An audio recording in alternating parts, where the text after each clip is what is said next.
5, 6, 7, 8. As I'm walking down the steps to the cafeteria, I'm wondering what will they serve today.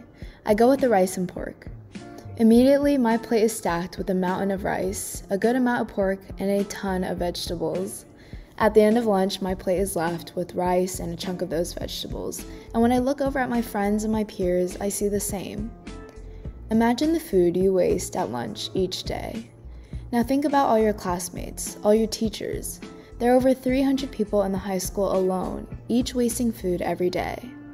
I'm sure you can just imagine the pile of food, wondering how much is actually wasted, and how big of a problem is it really? My name is Ifany, and I'm a senior at Concordia International School Shanghai. This podcast will take you through my discoveries of food waste and the journey I took to unleash the truth about it. So after sitting down with Corey and alumni, I learned some shocking statistics about food waste at Concordia. Your consumption and waste habits will definitely change after hearing this. Each day after school, Corey and his global development team worked with the current kitchen manager to weigh the food waste bins, and what they found was insane. According to the data that they collected in 2019, in 1 week, Concordia wastes approximately 1,300 kilograms of food. This is crazy, and my response was, we need to change this immediately. So let's hear a bit more from Corey. What's your name and what grade are you in? I'm Corey and I'm a freshman in college. Okay, so Ms. Lav told me that last year you did a project on how much food we were wasting at Concordia. So tell us about what you found out.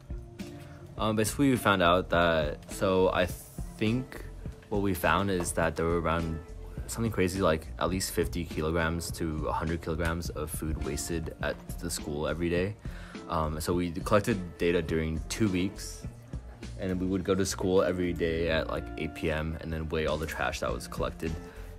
There was an enormous amount. There was at least like 2 full trash cans, and those trash cans were like the 1.5 or like 1.2 meter tall ones. Yeah, that's crazy. Of trash or food waste specifically every day. So it was crazy.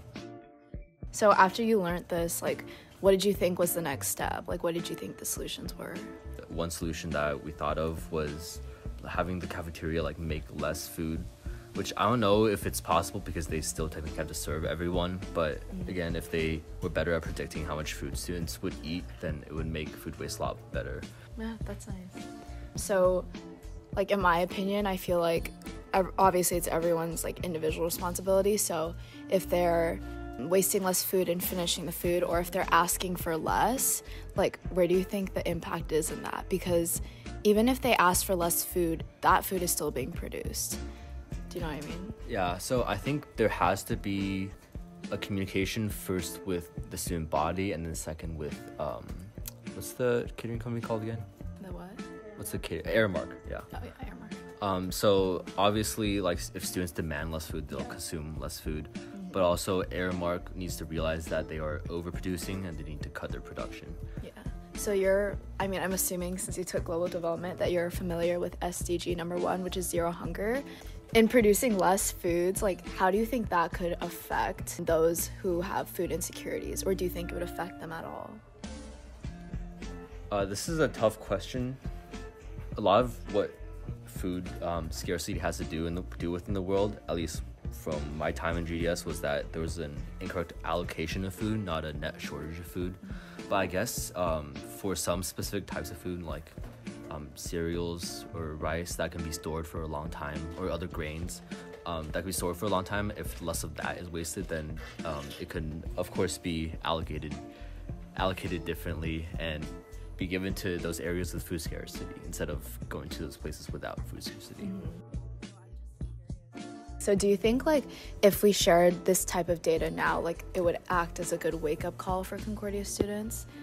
Or what do you think it takes for students to suddenly feel incentivized to be telling, oh, I don't need that much food, or can you give me less food, or even just eating more so that they're not wasting food? Honestly, I think the best way is just to tell Aramark to reduce the portions and make it an opt-in. If students want more food, then they can ask for more of it.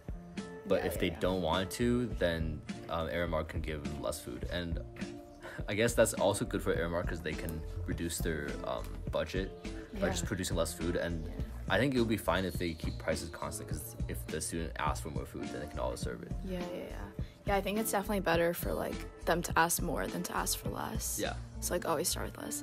Okay, thank you so much. All right, thank you. A huge thank you to Corey for taking the time to do that interview with me. It still shocks me about how much food Concordia is wasting every week and how easy the solutions are. I actually conducted a survey about food waste recently, and only less than 8% of students bring their own lunch all the time. So much of the food that we eat comes from our school cafeteria. And after just observing the food waste bins that we have in the cafe, it was clear that we were wasting way too much. I wish I could show you these photos that I took a couple days ago, about 30 minutes into lunch, but just describing it will do. I can see an entire pizza in this waste bin, an entire pizza slice, another one on the trays. There are full corns that have not been eaten, a bunch of broccoli, a lot of greens, and a lot of pasta. There's even 2 plates of pasta on the trays that look like they're completely full. It could feed a whole person. There's so much food wasted just by looking at these photos, and I didn't even catch everything. So back to the survey that I sent out, I wanted to know how much each individual threw away and why they threw their food away.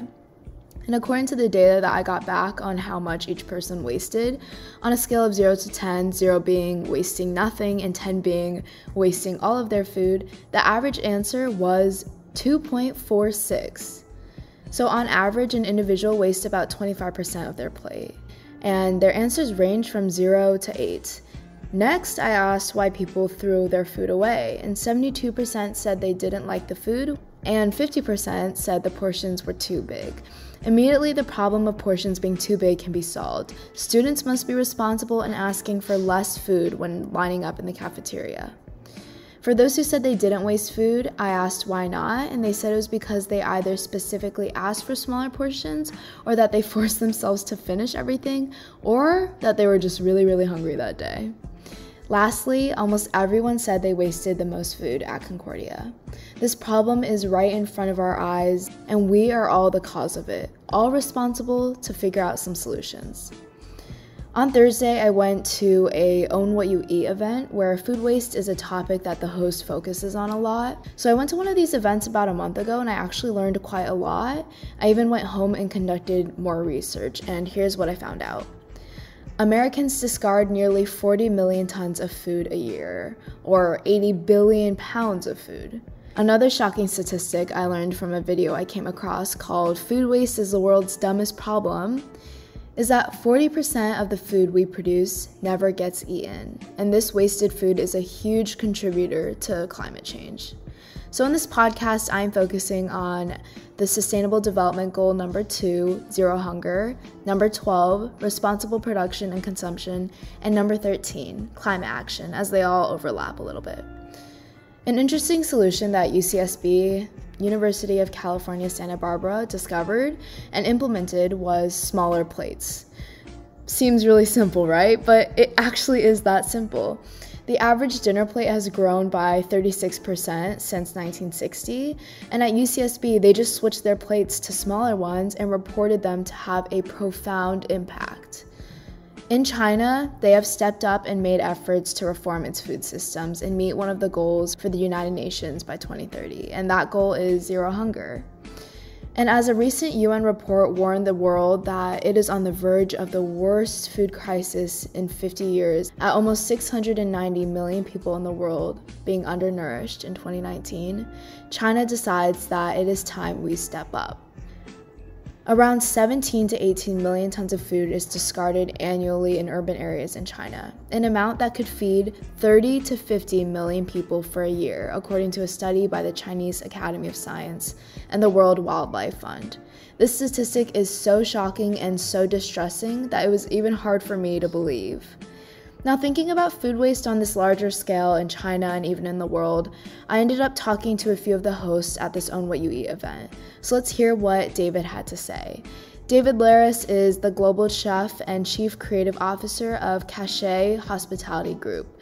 He is an advocate for cruelty-free and sustainable ingredients and has spoken up a lot about this topic and is definitely a well-known figure in Shanghai for covering this. So let's hear a bit from him. So what have you observed about food waste in the hospitality industry? The hospitality industry is probably guilty of being one of the largest contributors of food waste on an industrial level, simply because they are having to throw away so much food, particularly when we look at the scenario around buffets, large events, catering, the obsession with putting so much food out that then forces so much food to be thrown away. Also, the obsession with certain, chefs and kitchens to have to buy perfect food and, throwing anything away that isn't perfect but still very good and delicious. So, it's something that we have to change at a sort of systematic level where we start to educate chefs and, of course, most importantly, consumers, because consumers shouldn't accept waste, and if they push restaurants and chefs to improve, then actually improvements will happen. So what do you think are some of the solutions for an individual or even just on this industrial level?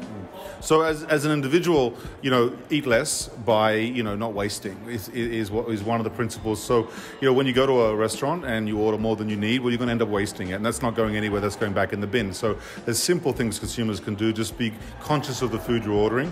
When you go to a buffet, don't pile up your plate and then just dump it. There's so many little things you can do just by being conscious. At the home level, buy what you need. Don't buy so much that it's going to get wasted in your fridge and get dumped out and so on. So empty your fridge regularly by actually consuming it. Try not to cook more than you need. So these simple little things, but they're simple things that people don't actually do. And we treat food like it is disposable, particularly in a world where we're wealthier than other sort of folks. So we're the lucky few that live in great countries that can provide for us, and we've forgotten that there are a lot of people who don't have, and we should think about that in the way we consume. On an industrial level, really it's more about systems, educations, technology, and a lot of good people are working on that. So there's a lot of good initiatives coming, so we have to really kind of educate the chefs, we have to educate the consumers, we have to impose even possibly taxes or tariffs on people who waste food and measuring garbage, and and again, it's technology that can help us do that. So I think it's a collective effort to really drive that forward. There's lots that can be done. Thank you so much.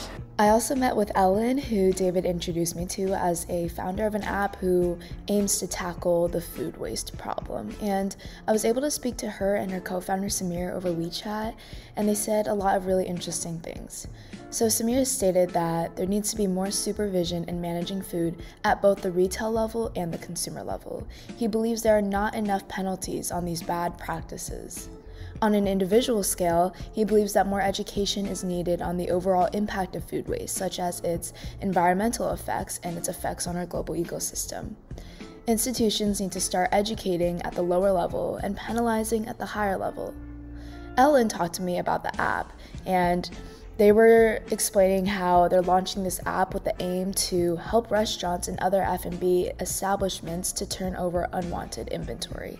And this unwanted inventory may include, carrots that aren't perfectly shaped or apples that are a little bit lumpy. And this is just their first way and their first step to create a technology-based inventory management and optimization tool that they hope to develop throughout their food supply chain. And this is just their first step to creating a technology-based inventory management and optimization tool that they hope to develop throughout the food supply chain. It was really interesting to hear their informed takes on food waste as well as their solution that is currently in the process. As you can see, people are tackling this food waste problem on a great scale in China, even in the world. But in Concordia, the problem is so prevalent, but no solutions are in place. Mr. Gao, a member of the kitchen staff at Concordia, states, maybe have the cafeteria IE serve less food each time. For the students who want more food, they can always refill. And for the students, if you do not feel like eating as much, just tell the servers to give you less so you can avoid having leftovers. Although the supply would still be there, it would only be temporary because in communication with Airmark, I think we could supply less as students began to demand less. There's so much more to this topic that I didn't cover, but this is what I discovered in these past few weeks at Concordia and also in China.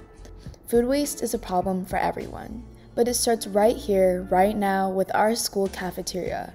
Even more specifically, it starts with you, an individual, being mindful and careful about what you consume as well as what you waste. Hopefully, we can make adjustments and alleviate this problem of food waste and focus on SDGs 12 and 13. So let's start by asking for less so we can waste less. By just educating ourselves, we can become more mindful and more cautious, and that's just the first step to many, many more solutions. So that's it for today, and I really hope you learned something because I definitely did. I know you always say that you're alright, but then you wanna talk on the low. Thank you so much to Corey, David, Ellen, Samir, Mr. Gao, Josh, Julia, Selena, Yo-Yo, and so many others for helping make this podcast possible.